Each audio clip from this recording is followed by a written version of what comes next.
started with.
Well, I'm glad to be back here with you guys again. This is what I want you to do. I want you to huddle up with at least two other people. So there's at least four of you in a group. It can be up to six.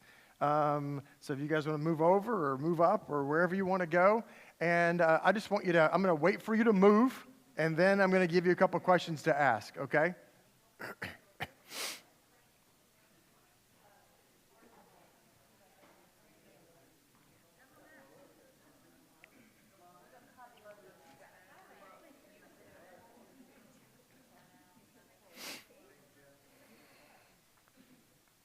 Okay, I'd just like to first answer the question.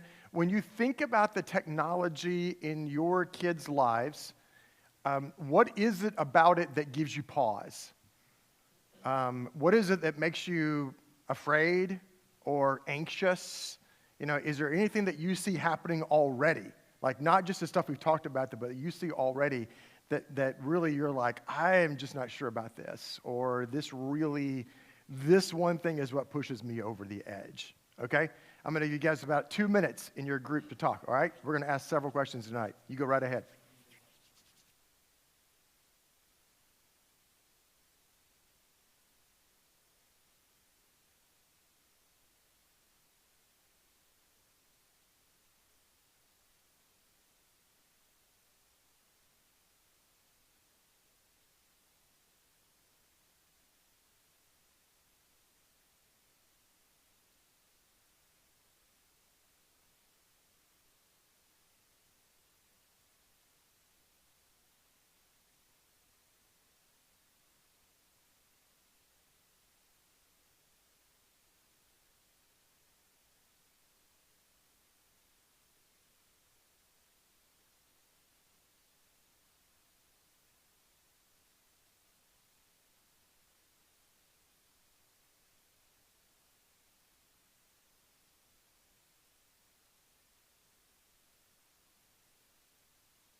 Mm,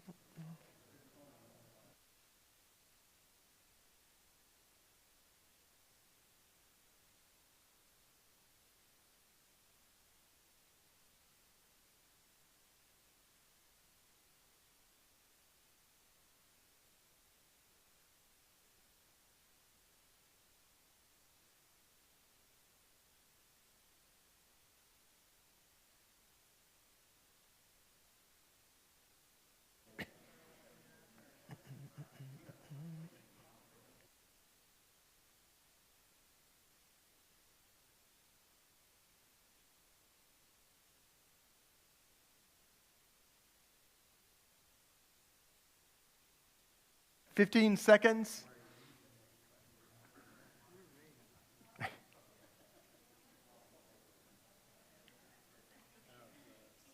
Okay, when you think about all the different areas of technology in your kids' lives, from cell phones, social media, texting, video games, all the different ways that handheld devices,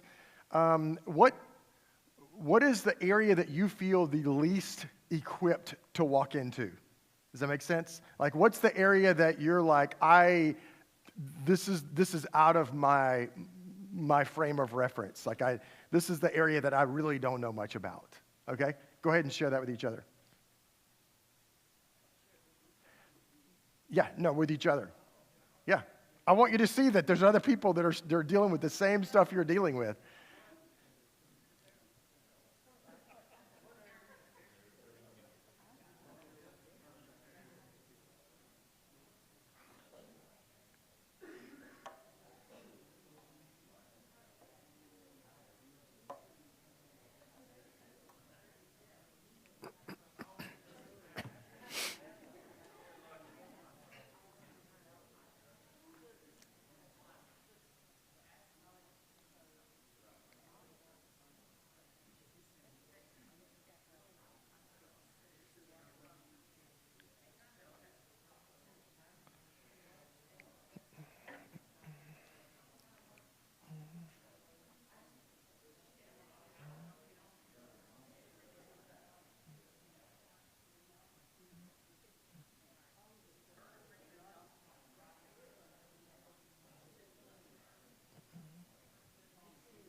All right, last question.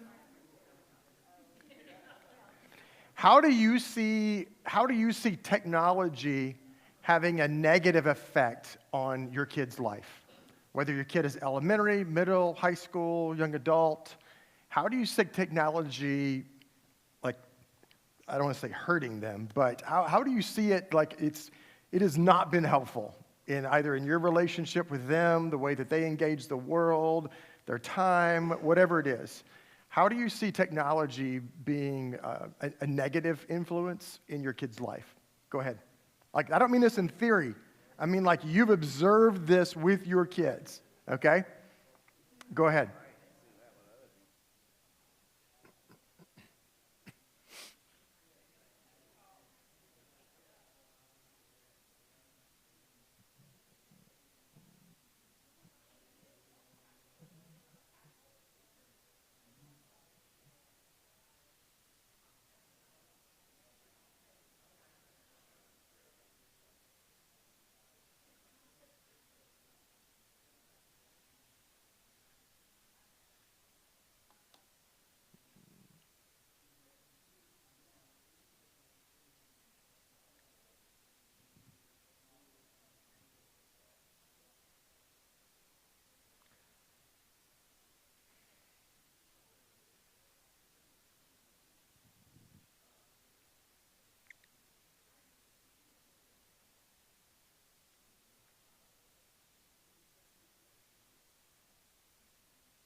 All right, you got about 30 seconds.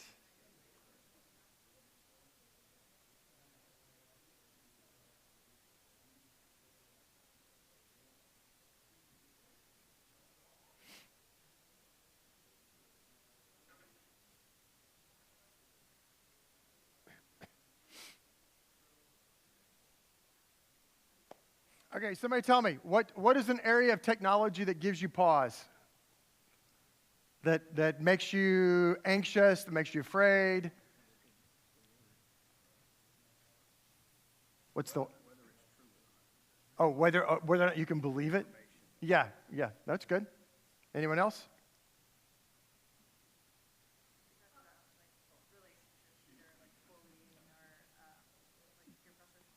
Bullying relationships, peer pressure, that kind of thing. Somebody over here? Somebody was going to say, like, understanding their social media kind of in general. Yeah, yeah, yeah. Okay. Anything else? Yep. Apps that you don't know about. Like, you've mentioned something. Right. My daughter's 20 now, but when she was going through, we were like, okay, let's look at her Instagram, let's look at all this, and then all of a sudden we start hearing about, there's this house party. And then, and I don't even know if that's a thing now, but even once you get the hang of something, the kids are getting the hang of it. Oh yeah, absolutely. It quickly goes into somewhere else, and a lot of times it can be stuff that that should be a good thing.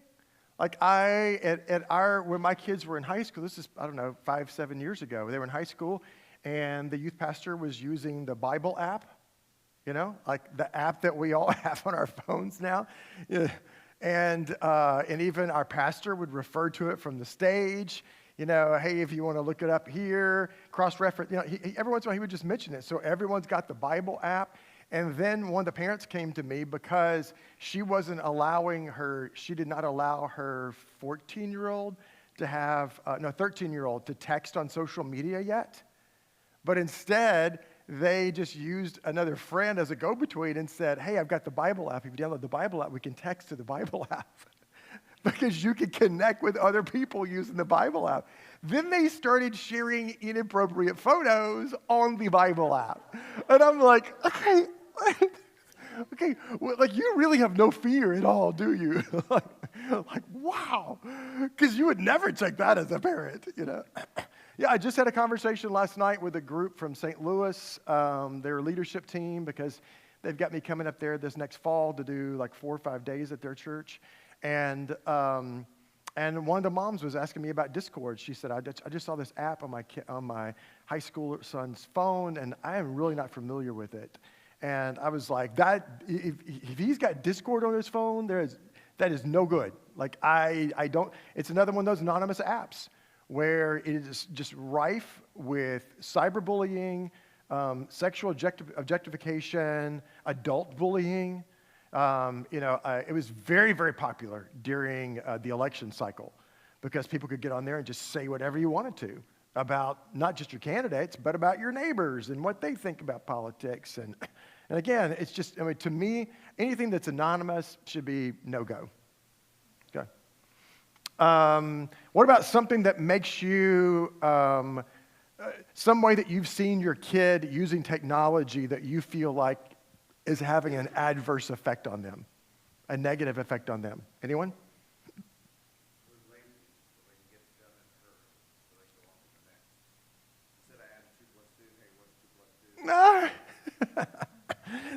They're losing some cognitive skills. Actually, do you know there was a study that came out on last Friday, that you could go if you got. I just saw it on Apple News. I read Apple News I read probably 2 hours of news a day. And on Apple News, it was a new research report where they concluded that something like 60 to 70% of all kids are losing cognitive skills because of social media. And what they specifically were referring to was they don't know how to write anymore. Cursive is gone. Which is mind-boggling. I'm like, how do you not know how to write cursive? It felt like that was like 5th grade, wasn't it? Something like that. And I know. And my daughter, she teaches high school, and she was telling me that not only do they not teach cursive, I was asking her, because she knows I love reading. Our whole family are big readers. We love talking. And so we were getting a conversation about like short stories that I really enjoyed from my honors English teacher. And she's teaching honors English. And I said, what kind of short stories do you have them read? And she goes, we don't read any short stories. And I said, I don't understand. Why do you not read short? Like, well, what books are they reading this year? And she goes, we don't read any books at all. I said, how do you teach honors English and not read books? And she said, we are not allowed to give an assignment that requires them to go outside. They have to leave the classroom and continue it. Like if they're going to do something, writing, reading, anything like that, it has to be done in that 45 minutes in the classroom, because she said the majority of them cannot do the work on their own outside the class. And so the schools just concluded then, okay, well, you can't give outside the classroom assignments. I'm like, that's not honors English. That's not AP. Like, that's crazy talk. Wow. Okay, anything else that you've seen how technology is adversely affecting your kids?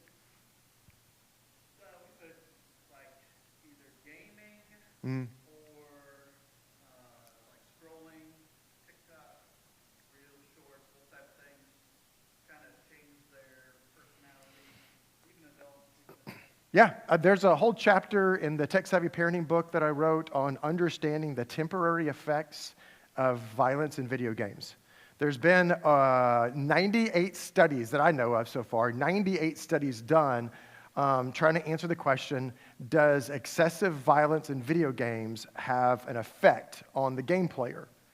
And something like 94 out of 97 of them, something like that. There was less than 5 that said, no, it has no effect whatsoever.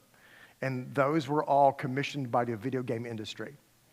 Okay, all the other studies concluded that, yes, excessive violence. Now, when I say excessive violence, I mean, you're going to have to figure out yourself exactly what that means and where the line is for you, for your family. But what they concluded in general in the studies is that excessive violence in video games does have a temporary effect on the moral decision-making of the game player. So that doesn't mean that if you play Grand Theft Auto that you're going to go become a school shooter. What it's saying is that if you play excessive violence in video games for an extended amount of time, and then you leave and have to engage in making a moral decision, so for some period of time, an hour, a few hours, a day, that your brain is trying to deal with all that you've been processing in the game, and it's going to have an effect on the way that you make your moral decisions. And so for us and our family, we just made a choice, that we said, hey, I know that video games are the number one way that boys communicate, that they engage in community with each other, but we're going to have certain games that are absolutely off limits. But you are free to ask me as my child. You can ask me for permission about any game. Just like I would tell my daughter when she is 14 and she asked Daddy, can I go on a date with a boy? The answer is no, but I give you permission that you can ask as many times as you want until the day comes that I can say yes. Because I don't want to just set, some kind of a rule that seems arbitrary to my kid and then spend the next 2 years going I have no idea why we can't do this. Dad just said so a while back. So instead, my son every now and then, he had his set of games that he knew were off limits.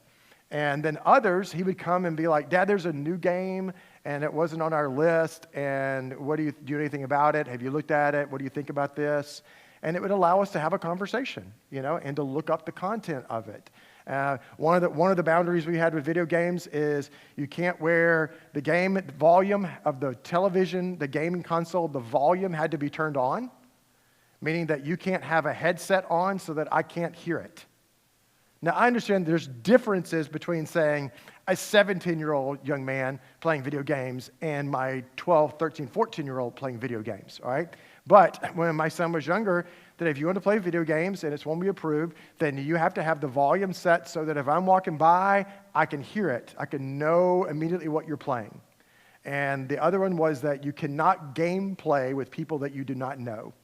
Again, that was when he was in middle school and was getting started. But even in high school, one of the boundaries was that you can only play on online play. I forget, what do they call it on the PlayStation Live? I think that's what it's called.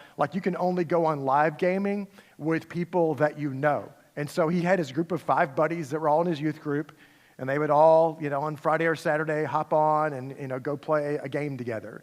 And that was great. I mean, we didn't mind that. And when he was young, again, the headphones had to be off so that I can hear it. So that if he's playing with his guy friends, we know what kind of language is being spoken amongst the 5 of them, that kind of thing. I can tell you a true story concerning my son with gaming and what I consider the Holy Spirit being involved. Every year of Bailey's life since he was 13, we would have on his birthday what I call manhood moments. And it's where every year I had a focus for his life. And so either the focus is going to be on healthy relationships, personal responsibility, financial responsibility, integrity. Every year there was a different focus. And we did the same thing for our daughter, by the way, that it was a different character quality that this year we're going to focus on this in your life. That doesn't mean that other things don't come up, but does that make sense? It's just saying we're going to be intentional in our conversations this year to talk about this particular issue. And so, and then on his birthday, we would always watch a movie together and then talk about it afterwards, because I'm a huge movie fan, and so it was always movies that I felt like had, a teachable moment in it. And so on his 16th birthday, he and I were going to watch Saving Private Ryan. And I don't know if you've ever watched the movie before. It's a rated R movie because there's a lot of violence in it. I mean, many veterans have said that it's the most realistic depiction they ever saw of Normandy invasion.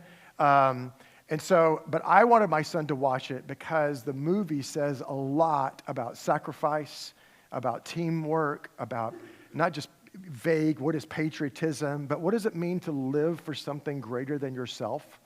What does it mean to live for a cause that's worthy of your life? And so, every once in a while we would pause, when they would have a conversation, their troop together, we would pause it and we would say, so Bailey, what do you think about that? And we were having conversations throughout the movie. So I don't know if you've seen Saving Private Ryan before, but if you haven't, it's about this group of men that go to try to find this Private Ryan who has 3 other brothers that have all died in battle, and now they're trying to get him home because his mother has one remaining son that hasn't been killed. And along the way, several of the men end up dying trying to find him. And the platoon, I don't know if it's a platoon, the group leader is Tom Hanks, and it plays him. And so it's the movie, the climax comes, and most of them have died. And now Tom Hanks has been mortally wounded, and Private Ryan is kneeling down looking at him. And he says to Private Ryan, "You earn this. You earn this." Like meaning we have all died so that you get to go home. And you better earn this sacrifice. And then all of a sudden the scene fades, and now he's an elderly man. And he's standing at the graveside of this leader who's given his life for him. And he's, 80-something years old. And he turns to his wife, and he's got tears in his eyes, and he says, "Tell me I was good. Tell me I was good." Meaning, like, tell me that I lived my life in such a way that it was worthy of their sacrifice. And then the credits start to roll. Like, that's the end of the movie. And we're just sitting there with the credits rolling, and I look over at my 16-year-old son. He's not crying. He is, like, heaving, sobbing. And so I just, we just sat there in the silence for a moment and let him cry. And then I said, "Bailey, what is it that's affecting you so deeply?"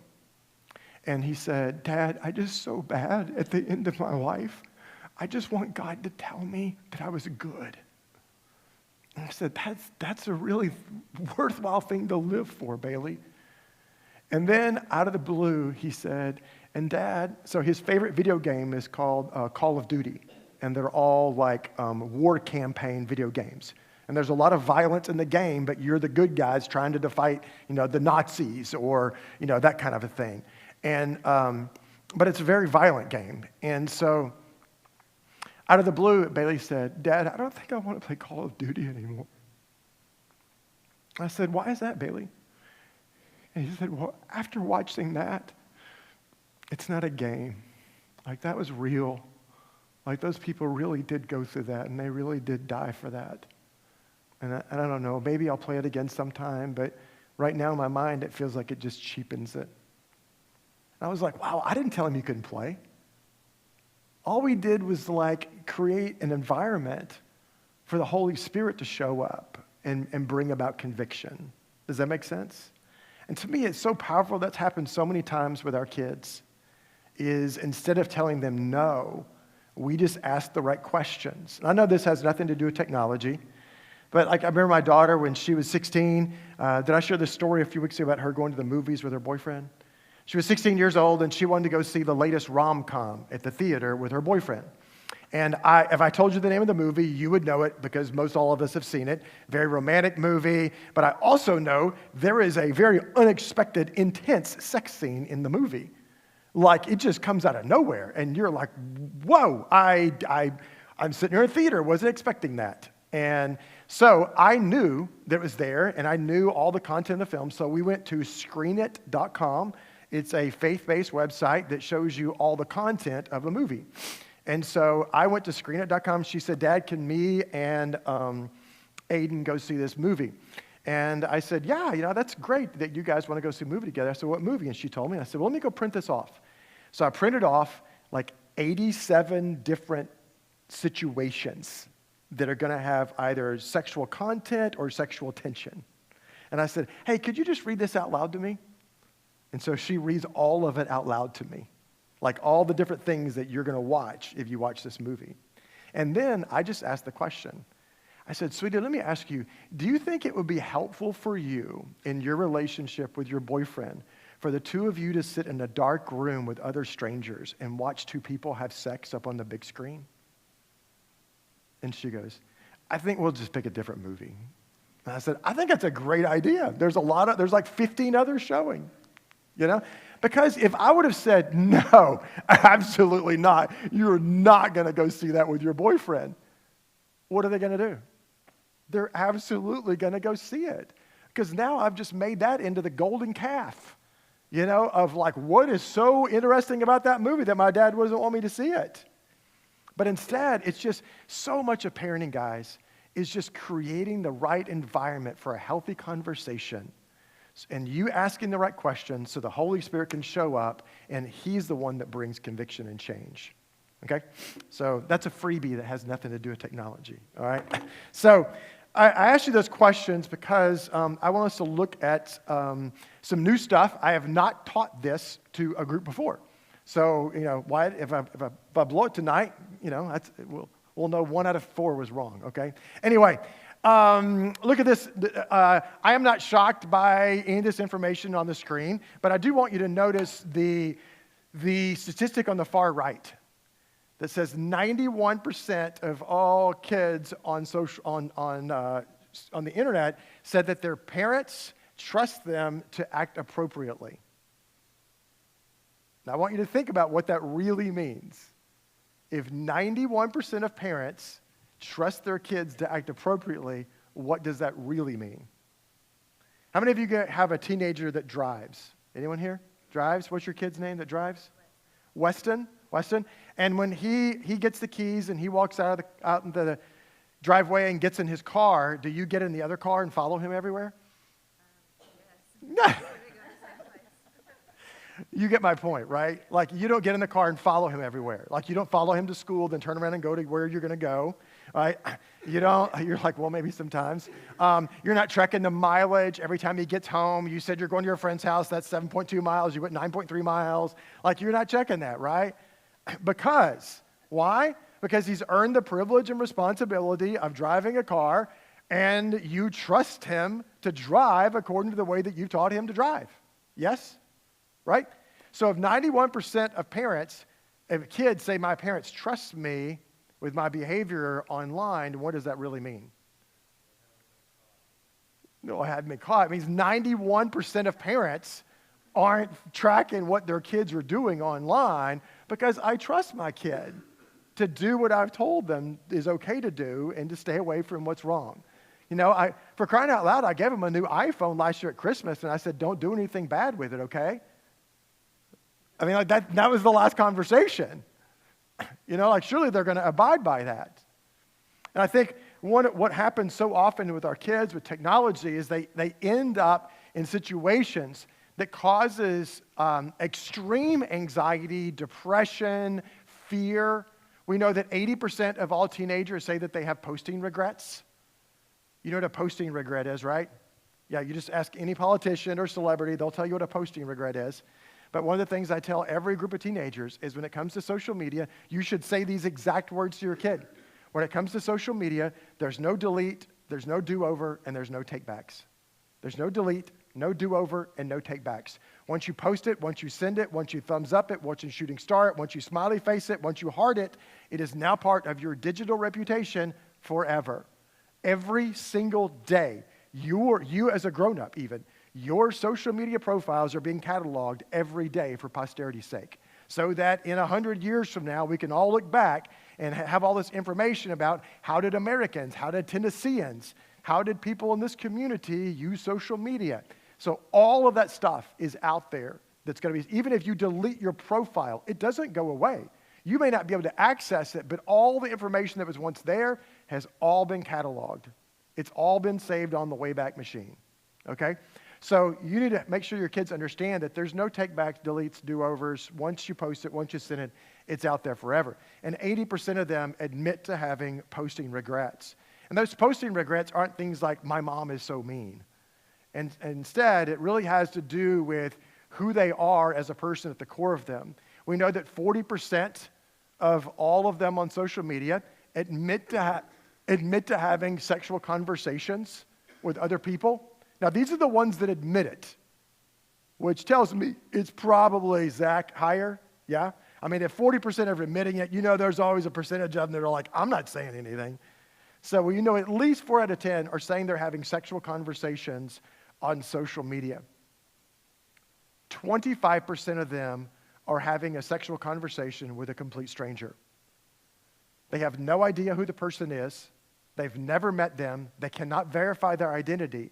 But yet 1 out of 4 of them are having an intimate conversation about their interests, their desires, their hopes, their curiosities with the complete stranger. 12% of them set up a face-to-face meeting with that stranger. Just let that sit on you for a second. Because what would we hope that percentage is? Yeah, 0. Like, why in the world would you set up a meeting with this complete stranger? And it's because their brains work totally different than ours when it comes to social media. You know, and it's not that there's something wrong with their brains. It's that their brains work exactly the way that God has designed their adolescent, their childhood brain to work. But their brain doesn't understand the perception of things. Their brain doesn't understand, that this person may or may not be who that they say that they are. And so they end up in these conversations, and their conversations are very different from ours. Because our conversations may be like, you go online and you read someone's, a grown-up conversation about something that you posted on your Facebook account, and there's like a whole paragraph that someone commented on your family vacation. And then you respond with a paragraph, because it's almost like you're writing mini letters back and forth. But that's not how teenagers communicate on social media. They are rapid-fire questions. We're talking like, the 20-question game, it's going to happen in 20 minutes. And then, you got a kid that's on social media, and he's like, oh my gosh, who's your favorite band? Oh, 21 Pilots? No way, that's my favorite band too. Oh gosh, I feel like I just met my soulmate. There's an immediate emotional and mental bond that happens on social media that doesn't happen that way in the real world. And so they have these posting regrets. They're setting up meetings with complete strangers. It's not just conversations, though. It's photos and videos as well. We know that 20% of all guys, 25% of all girls admit to sending or receiving nude or semi-nude photos of themselves and other people. 1 out of 4 of all girls admit to engaging in this. 1 out of 5 of all guys. Which really makes you want to ask what question?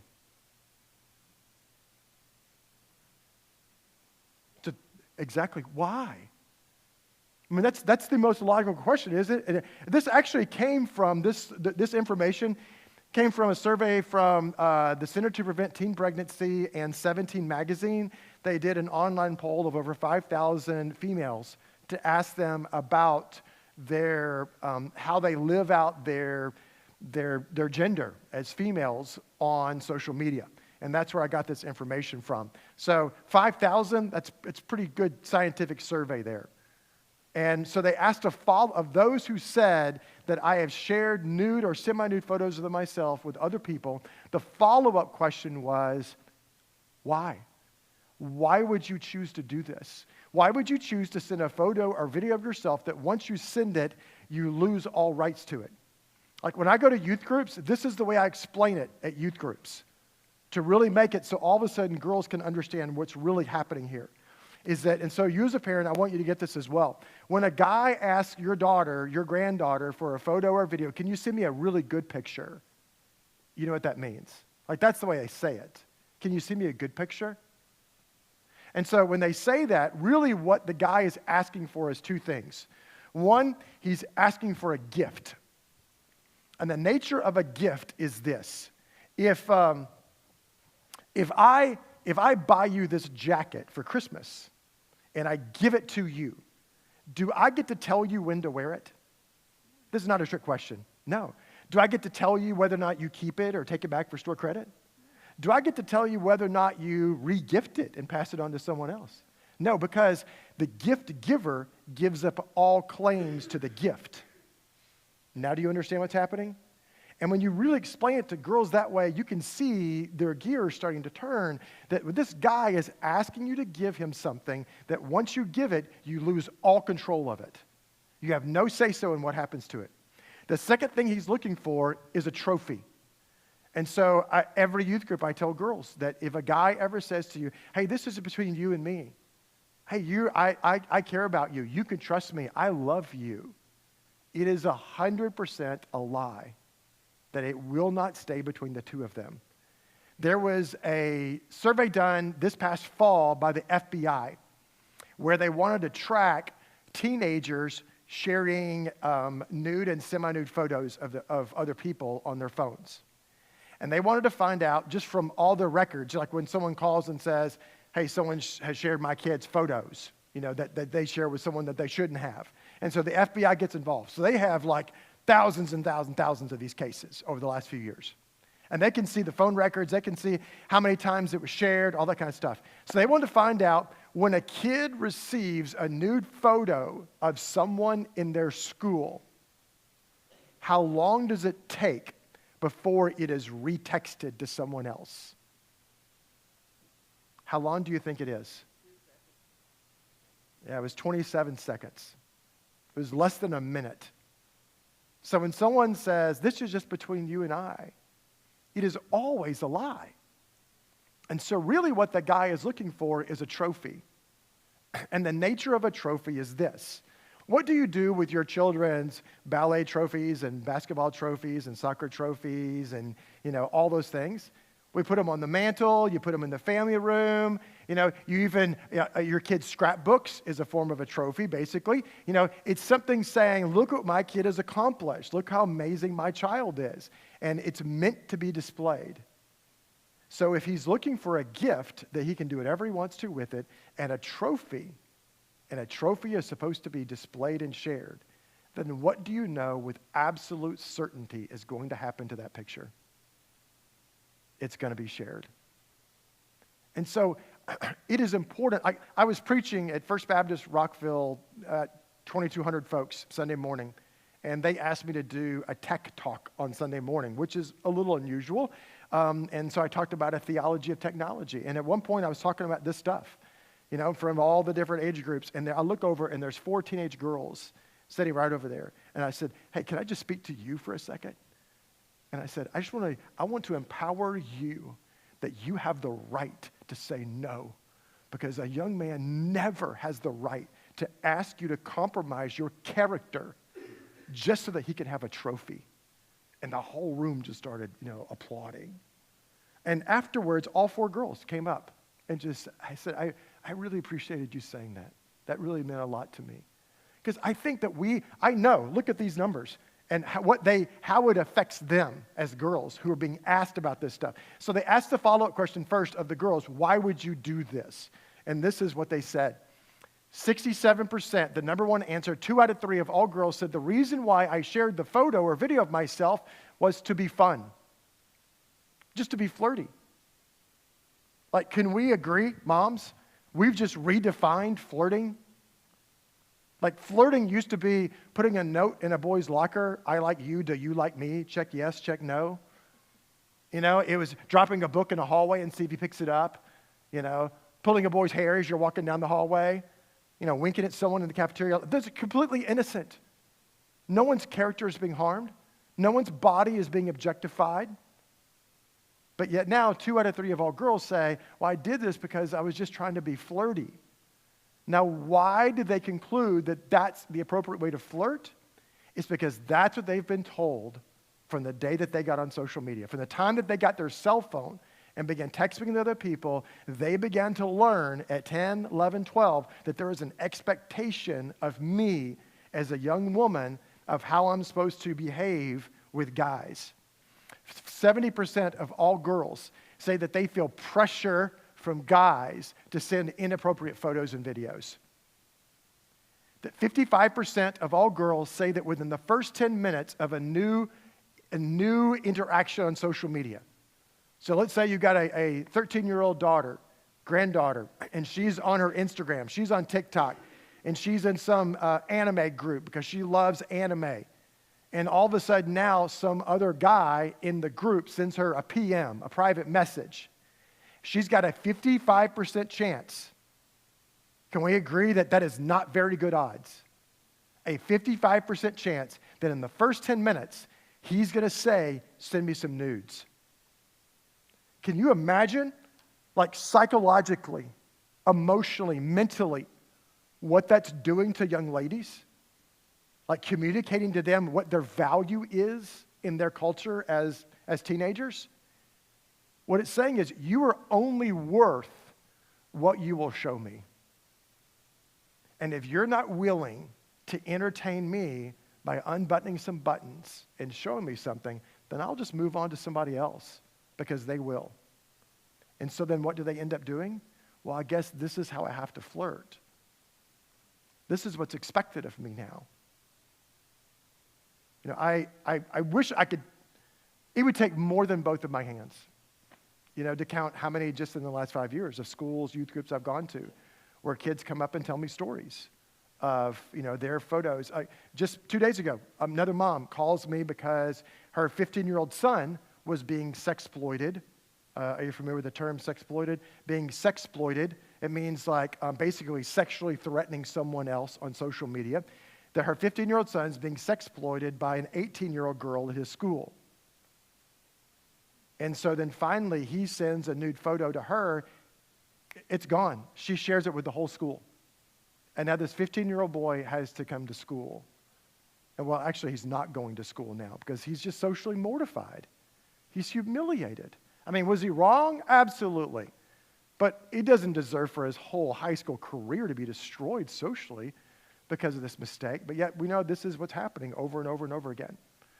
We know that one teenager every month in the United States is now taking their life because they're being sexploited online. I was at First Baptist Starkville, Mississippi last year. One of the deacon's sons, he was being sexploited on Instagram and ended up hanging himself because the person was saying, if you don't give me $1,000, I'm going to take all these nude photos of you and I'm going to share them with other people. And the whole thing is fake. But yet he's 15 and he doesn't understand it's fake. And it seems very real after 3 and 4 hours of hundreds of threatening messages.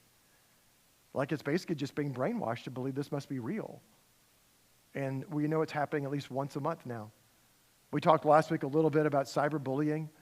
You know, we know that every single week in the United States now, another teenager takes their life because they're being bullied on social media. I mean, this stuff didn't even exist when we were kids. And now it is literally everywhere around us with our kids. That 21% of all girls, right at 4 out of 10 of all guys, said that the reason why they sent these messages was in hopes of a hookup. That, yeah, I'll do this because I want this boy to like me. I mean, they're telling us with their own mouth why they're doing what they do on social media and on their cell phones. Because this is what's expected of me from the guys, and if I want to get the guy's attention and I think he's cute, well then, no one's really getting harmed, and everyone's doing this, right? Any questions so far? I know this is heavy stuff. I can appreciate the weightiness of this. Any questions?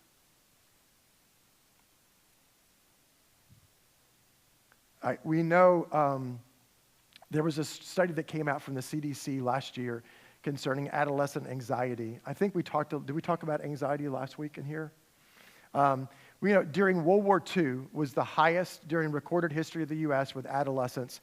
It was the highest level we ever had of adolescent stress, anxiety, depression in the United States. That typically it's between 3 and 5% of all teenagers will say that they struggle with one of those things at some point in adolescence. But during World War II, I'm making this very general, but during World War II, what would happen is the families would go to the cinema on Saturday to watch a film, and before you watch Laurel and Hardy, you got to watch a 6-minute newsreel of all the bombings happening over in, Denmark or Germany or Luxembourg, And then what happened was, all of a sudden, adolescent anxiety, stress, and depression went from 3% to almost 20%. Because they're seeing this and thinking, oh my gosh, where's my dad? What about my uncle? Is my brother coming home again? Well, then what happened was, after the war, when all the, males, again, I don't mean that sexist, but because we know there were females fighting in different roles too, but primarily the males, when they came home, what we saw happen was that anxiety, stress, and depression went back to where it normally is, 3 to 5%, until 10 years ago. And then 10 years ago, the CDC began to see the anxiety, stress, and depression numbers going like this. And now they are higher than they were during World War II, when the world was falling apart. Anxiety, stress, and depression is now higher than then. And when we ask teenagers, what is the source of your anxiety? The number one answer they tell us is social media. Again, guys, they're telling us this. And your kid doesn't tell you, I'm doing something wrong just for casual information. Right? When they tell us that something's wrong, it's a cry for help. Like they're saying to us, can you please help me with some boundaries when it comes to this stuff? Can you teach me some coping skills? Can you teach me a different way of thinking about myself, engaging with other people? What happens is they go on social media. Think of, there was a new study that just came out a couple of months ago from Penn State University. And what they did is they recruited 80 teenagers, and they wanted to find out what happens inside their brain. They did brain scans while the kids are looking at their social media. Okay? So they're on their phones, they're looking at social media, they're tracking like all the neurons firing off in their brains to find out what's going on. And I want you to imagine that inside their brain, they got part of their brain that's like a cog that affects their emotions. And that cog is always moving, trying to analyze the input coming into their brain. And the other cog is reasoning. That's going to be the prefrontal cortex, right up here. And so that part is like a cog spinning, and both of these things are happening at the same time. So your kid is feeling emotions when they're looking, smelling, touching, engaging with people. And so they're on social media, and all of these emotions are firing, and their ability to reason, to be able to draw conclusions about things, all that's happening. But then what they saw happen in their brain is typically these go off not at the same time. Typically what happens is your brain, the part of your brain that controls reasoning, is firing off, and then your emotions try to interpret it, and then your emotions tell the reasoning part what to do, like how to act. Does that make sense? And so what they found happened, though, is that when kids were looking at social media, both of these cogs almost like collided into each other. It's like a collision, and now they called it,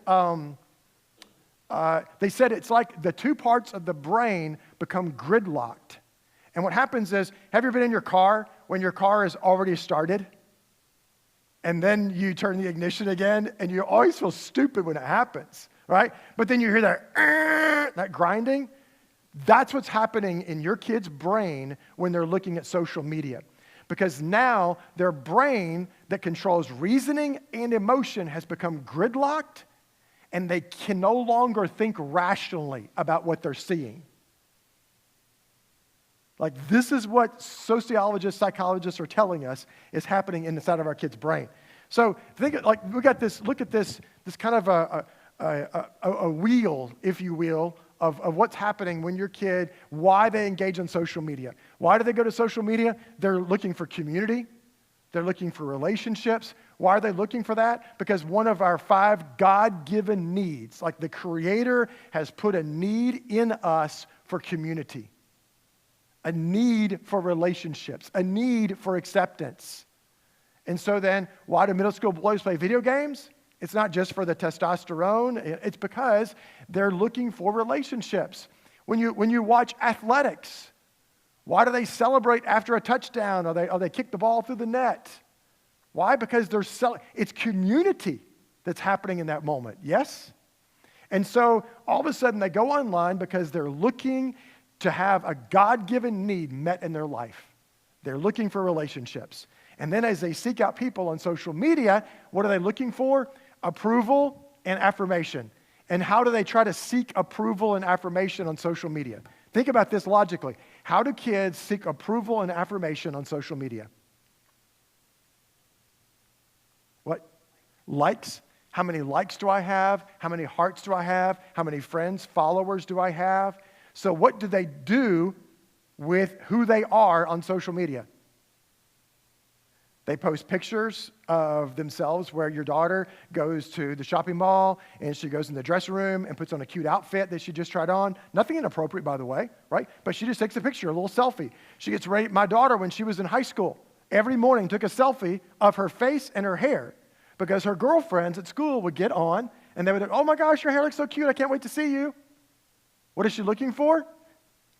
She's looking for love, approval, affirmation. When they take pictures of themselves at the Taylor Swift concert, what are they wanting to happen? They're wanting all of their girlfriends to go, oh my gosh, that's amazing. You got to go. That's so awesome. And now she's getting the approval, the affirmation, the love that she needs. Do you see this? Like, that's why social media exists. This is why they use all these things. And so they're looking for approval, for affirmation. So then what do they end up doing?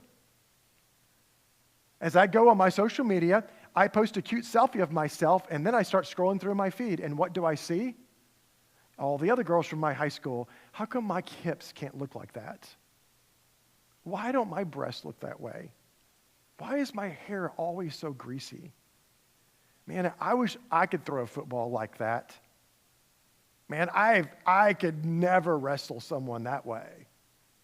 Man, I would die to have a car like that. And so they go online looking for community, and they do so in the form of affirmation, love, acceptance, but then immediately begin to compare themselves to everything else that they see on social media. Are you guys tracking with me? Are you seeing this?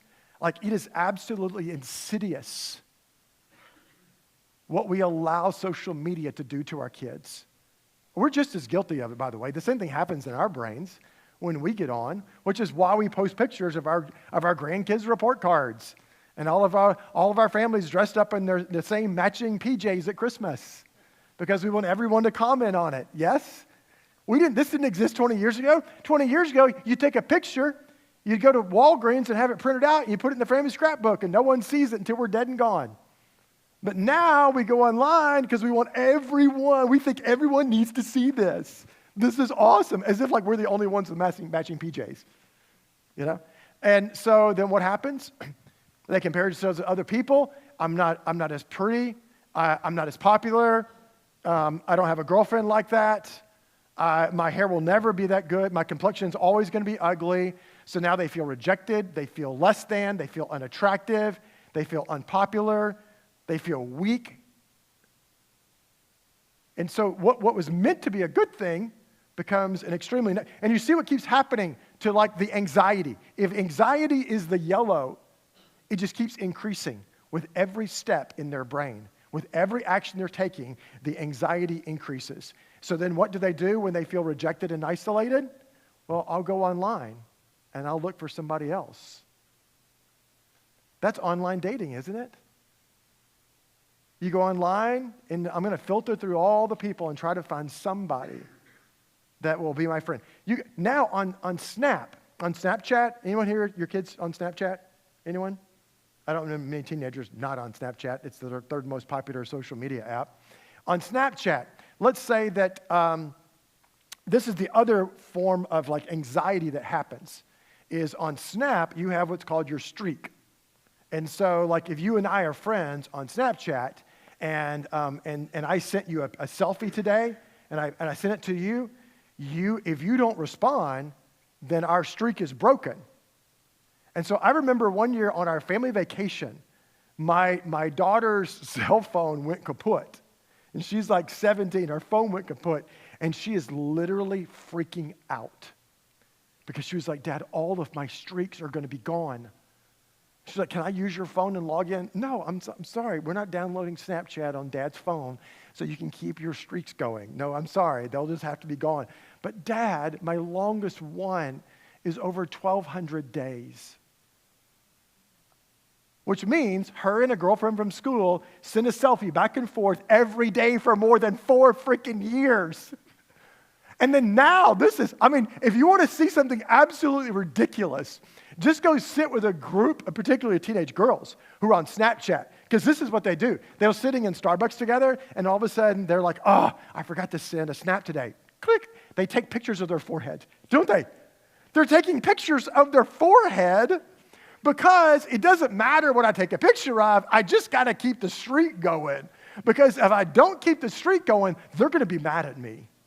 And we got to start all over again. The other thing that happens that puts an insane amount of stress on them is on Snapchat, you have the map. And so on Snapchat, part of what you do is, it's not just your picture of yourself, but everyone creates what's called a Bitmoji.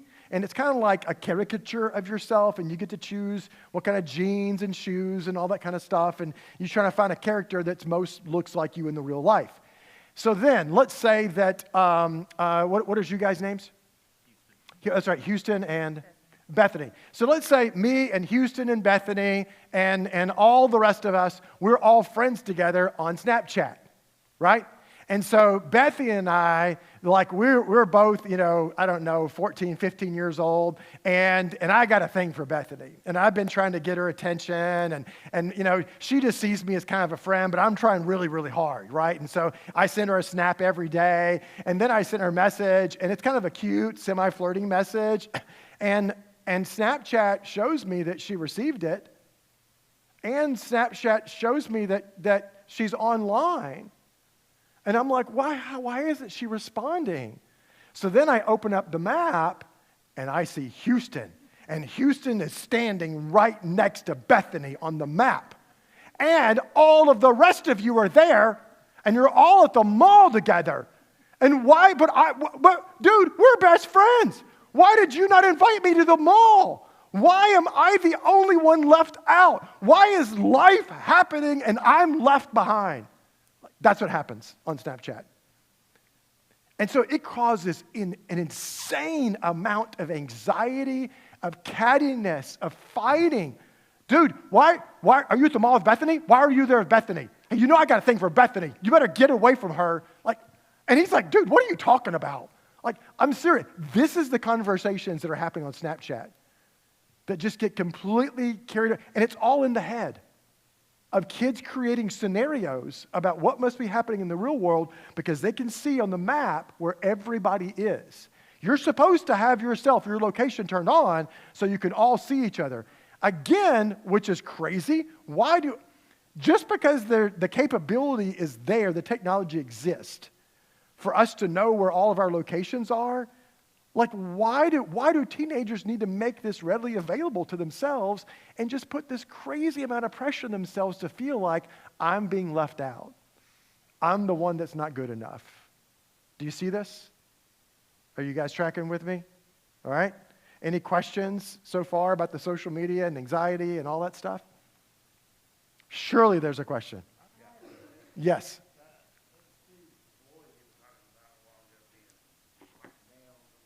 Sexploited? Mm-hmm. They never went to their parents and asked them, do you think this is real or whatever? If the guy knew they didn't have pictures. Right. So in that case, it was one of the deacon's son. And what happens is, we're going to talk about this next week, but I'll just go ahead and explain it now. What happens with sexploitation, that's a new term in the last 2 years that we've coined to try to describe a new kind of behavior online, all right? So you just take sex and exploitation and put them together. So what's happening is you'll have someone that has an account, a spammer in South Africa, Malaysia, and they are spamming out 1,000 accounts to Instagram because they've scoured the dark web and they've got these hundreds of thousands of username profiles. And they're going to send out 1,000 of them to the same message. And the message says something like, ha, ha, ha, You know, I thank you so much for these pictures. I've really been enjoying them. And now I'm going to share them with other people unless you send me $1,000 or unless you send me, 700 Bitcoin or that kind of thing. I wish I got one just last week before class to my Instagram account. And so anyway, they get these. And then what happens is I know it's fake.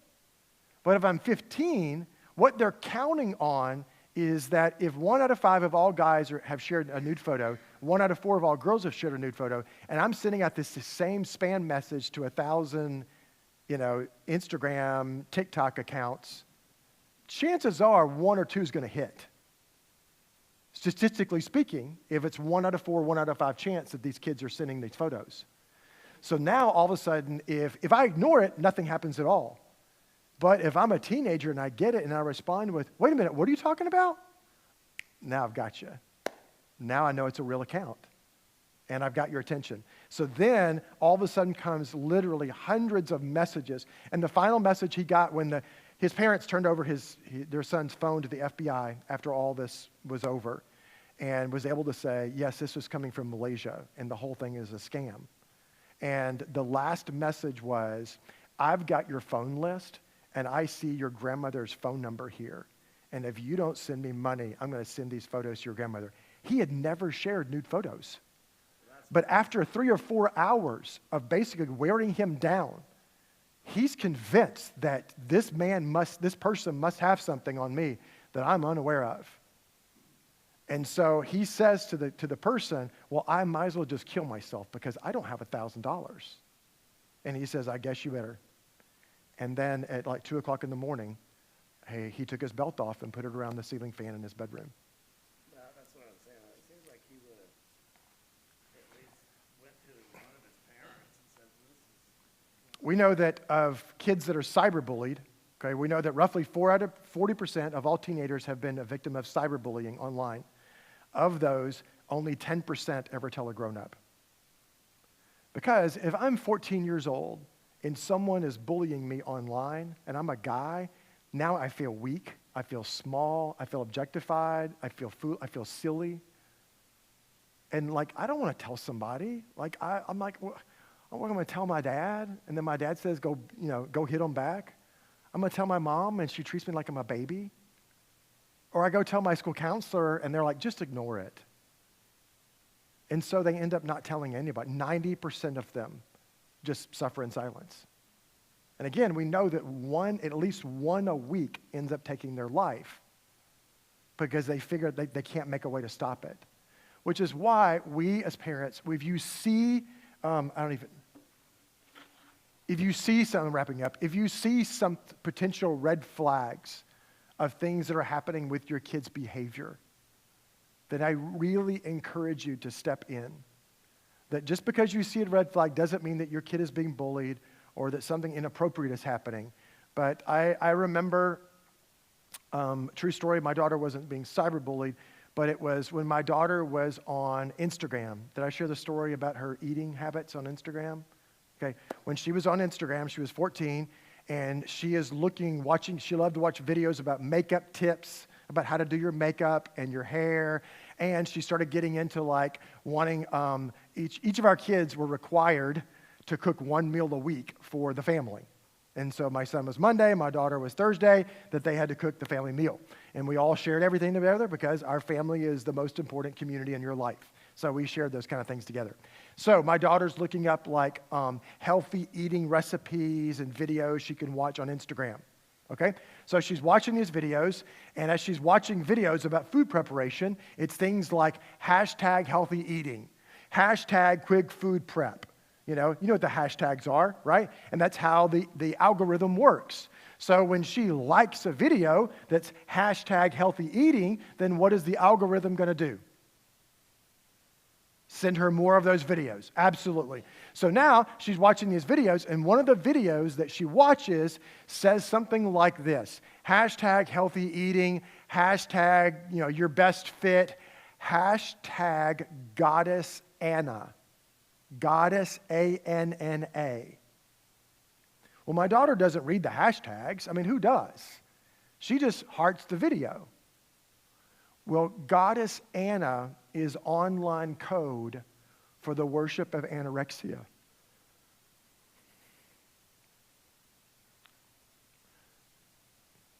So then all of a sudden, my daughter at 14 starts getting all these other videos. There are videos about how you can purge yourself. There are videos about, like, this is how you can eat, like, as little as possible and your parents not know. Like, and videos of people commenting on them, like, showing their anorexic, like, malnourished bodies, wearing a two-piece bathing suit, and a 17-year-old girl weighs, 87 pounds. And all the other comments are, you look amazing, you're so beautiful, hashtag Goddess Anna, hashtag Anna rocks. So then we start noticing, we were oblivious that this is happening, by the way, but we start noticing my daughter doesn't want to eat with the family. That my daughter will sit with us but not eat the food. I'm not, my stomach hurts. I don't want to eat right now. You start, as a parent, you just have these those weird feelings on the back of your neck that, like, okay, this is more than 2 nights in a row. Like, what's going on? And then one day while my wife was going through, we didn't snoop in our kids' rooms. We never did that. But my wife goes in and she picks up a linen towel off of my daughter's floor to put it in the wash. And when she picks it up, there's a box of suppositories. And there's only one reason why a teenage girl is going to be using suppositories. And so then that night, we sit down, the 3 of us, and I ask the 2 questions. Remember the 2 questions? Sweetie, do you believe that we love you? Yes. Do you believe we have your best interest at heart? Yes. We need to ask you about something that Mom found in your bedroom today. Can you tell us? And we show the box. Why is it that you need suppositories? And where did you get these from? Why did you feel like you needed to purchase this? Why did you feel like you couldn't talk to us about this? And then all of a sudden she shows us the videos. Now see, we checked our kids' social media, but there's nothing that's going to be a red flag about a food video. And this is why we as parents have, guys, they're asking us for help. Like, they're asking us to protect them. We can't get rid of all the bad stuff in the world. But surely we can be more engaged, more informed than we are. And when we see things happening, we be their advocate. We be the louder voice. We be the voice of reason in their life. As you leave tonight, I just want you to consider, that we can teach them to give space for a mental connect every day, mental disconnect.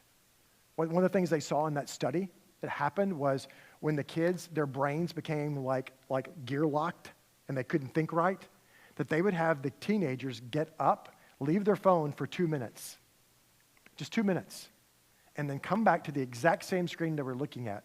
And all of a sudden now, because their brains those hemispheres were able to disconnect and kind of reset, that all of a sudden now they can see it for what it is. And so, begin to teach your kid the value of just giving yourself space for a mental disconnect, an emotional disconnect. When your kid is looking through social media, they should have a limit on how much time they're willing to allow themselves to look at social media. And honestly, if it's longer than 20 minutes, it's exceeded the healthy limit.